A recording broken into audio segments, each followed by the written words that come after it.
මහමෙවුනාවේ සමාධි පුතු ඇස රැවට සීතල පින්නෙන් පිරුණිද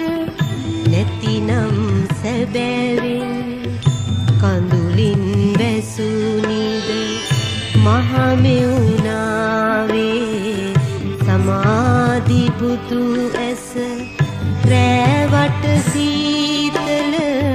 පින්නෙන් පිරුණිද නැතිනම් සැබෑවෙන්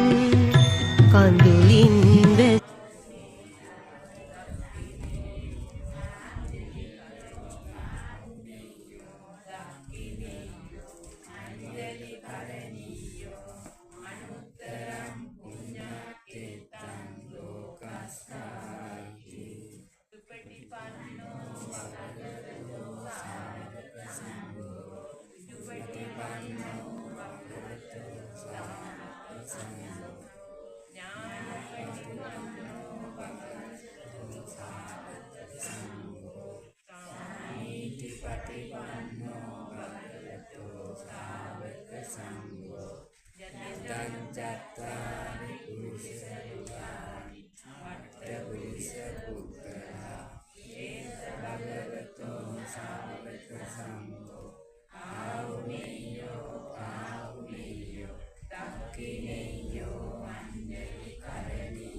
Sango,